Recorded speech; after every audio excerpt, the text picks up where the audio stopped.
मात्रा में। अब जो हम बोलेंगे कुर्सी पर है, खड़े हो जाए।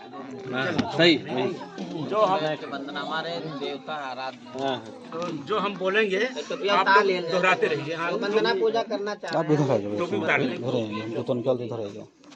तो हम कुछ जो है बोलेंगे उसको आप लोग दोहराइए।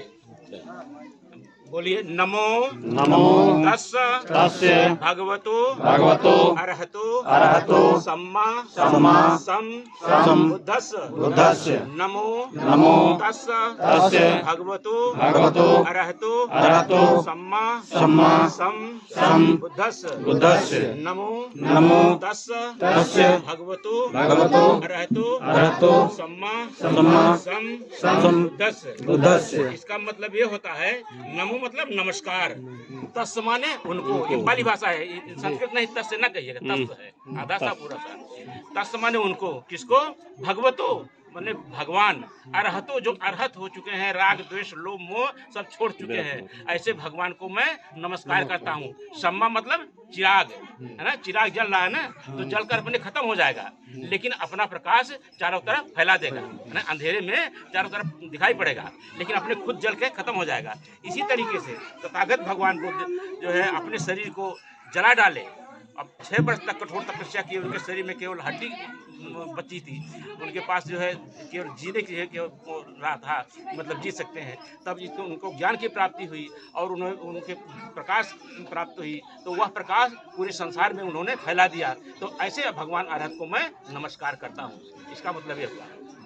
अब बोलिए बुद्धं शरणं गच्छामि धम्मं शरणं गच्छामि संघं शरणं गच्छामि द्वितीयंपि बुद्धं शरणं गच्छामि द्वितीयंपि धम्मं शरणं गच्छामि तृतीयंपि संघं शरणं गच्छामि तृतीयंपि बुद्धं शरणं गच्छामि तृतीयंपि धम्मं शरणं गच्छामि तृतीयंपि संघं शरणं गच्छामि।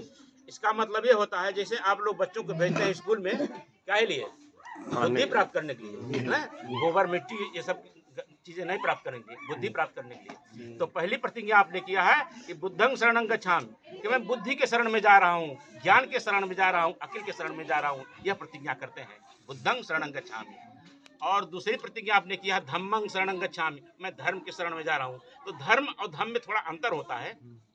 जैसे हिंदू लोग धर्म की बात करते हैं, जैसे हमारे पिता मर गए तो हम चले अयोध्या, जो जिंदगी भर हमको पानी दाना नहीं दिए, लेकिन मरने पर अयोध्या काशी लेके जाएं और पूरे जवार को खिलावें, है ना? ये और जो नहीं खिलाएंगे तो सब लोग कहेंगे ये आपने बहुत गलत किया, है ना? तो ये धर्म में आता है, लेकिन हमारे धर्म में ऐसा नहीं है। धर्म में जैसे हम आप साथ में जा रहे हैं, आपको प्यास लगी है तो हमारे पास 2 पैसे हैं, आपके पास नहीं है, तो हम पानी पी रहे हैं, भैया आप भी पानी पी लीजिए। हम चाय पी रहे हैं, आप भी पीजिए। आपके पास कपड़े नहीं है, भैया हमारा कपड़ा आप इस्तेमाल कर लीजिए, है ना? इस तरीके से जो एक दूसरे के साथ शील का व्यवहार करते हैं, सदाचार के व्यवहार करते हैं, तो शील सदाचार जिसके अंदर है वो धम्म कहलाता है। तो धम्मं शरणं गच्छामि, मैं धम्म के शरण में जा रहा हूँ। और तीसरा आपने प्रतिज्ञा किया संघं शरणं गच्छामि, संघ मतलब है समाज, तो मैं समाज के जा रहा हूँ, समाज के साथ जा रहा हूँ, समाज के शरण में जा रहा हूँ। तो आपने 3 प्रतिज्ञा किया, बुद्धं शरणं गच्छामि, धम्मं शरणं गच्छामि और संघं शरणं गच्छामि। पहली बार, दूसरी बार और तीसरी बार, है ना? इसी को कहते हैं तीसरण। और ये 3 बार कहे हैं, और ये कहते हैं 3 और 5, ये 3 हुआ, है ना? ये 3 हुआ। आप 3 जाएंगे ना, अब 5 की बात सुनिए।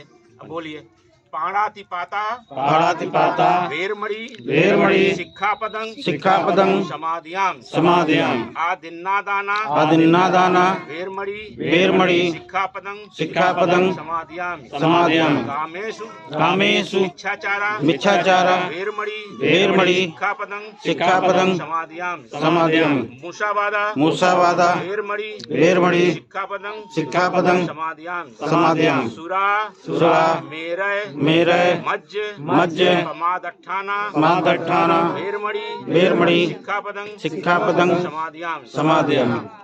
अब इसका मतलब ये हुआ 5 आपको ग्रहण कराए, 5 शील। तो पहली प्रतिज्ञा आपने किया है कि पाणातिपाता वेरमणि शिक्षापदं समाधियामि, कि मैं किसी भी जीव की हिंसा नहीं करूंगा, किसी जीव को ना तो मारूंगा और ना सताऊंगा। ये पहली प्रतिज्ञा है। लेकिन एक बात और है, आप रास्ते में जा रहे हैं और आपका दुश्मन लाठी लेके खड़ा है, तो आपके ऊपर प्रहार कर रहा है, तो उस समय प्रतिज्ञा लागू नहीं होगी। तो उस समय ये मत कहिए कि मैंने प्रतिज्ञा किया कि पाणातिपाता वेरमणि शिक्षापदं समाधियामि। सारे आपको खदेड़ रहा है, आपके हाथ में लाठी है, तो यह मत प्रतिज्ञा करिए, यहाँ कहिएगा मैं पाणातिपाता वेरमणि शिक्षापदं समाधियामि का व्रत लिए है ना। उस समय आपके शील का हनन कर रहा है, तो आपको अपने शील को बचाने के लिए उस पर आपको जो है लड़ाई करना पड़ेगा उससे, है ना। तो उस समय यह प्रतिज्ञा लागू नहीं होगी। तो पाणातिपाता वेरमणि शिक्षापदं समाधियामि का मतलब यही होता है, मैं किसी भी प्राणी का, किसी भी जीव की हिंसा नहीं करूंगा, यह प्रतिज्ञा करता हूँ। और दूसरी प्रतिज्ञा आपने किया है आदिन्ना दाना वेरमणि शिक्षापदं समाधियामि, कि बिना किसी के दिए कोई चीज लेंगे नहीं।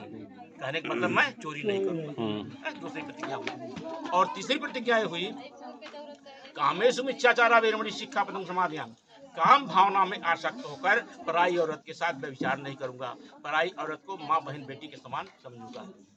और औरतों के लिए है कि पराई जो है पुरुष जो है को बेटे भाई बाप के समान उनका व्यवहार करेंगे। और चौथी प्रतिज्ञा यह है मूषावादा वेरमणि शिक्षापदं समाधियामि, अपने मुंह से झूठ वचन, कठोर वचन, चुगली, अनर्गल बातें, झूठी गवाही ये सब नहीं करेंगे, ये प्रतिज्ञा करते हैं।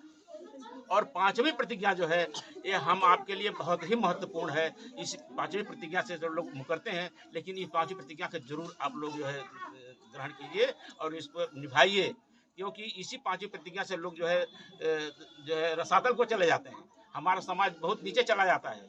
और वो क्या है, सुरा मेरे मजबमा अठाना वेरमणि शिक्षापदं समाधियामि, कच्ची शराब, पक्की शराब, गांजा, अफीम, ताड़ी, चरस, जो भी नशीली चीजें हैं जो मन में विकार पैदा करता है, ऐसे चीजों से मैं विरत रहने की प्रतिज्ञा करता हूँ, इसको कभी नहीं सेवन करूंगा।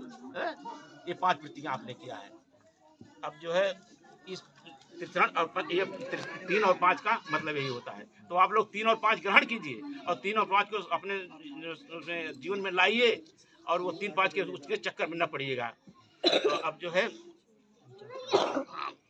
अब ऐसे जो है आप लोग प्रणाम कर लीजिए, बोलिए बुद्धं नमामि, बुद्धं नमामि, धम्मं नमामि, धम्मं नमामि, संघं नमामि, संघं नमामि, अहं वन्दामि सर्वदा।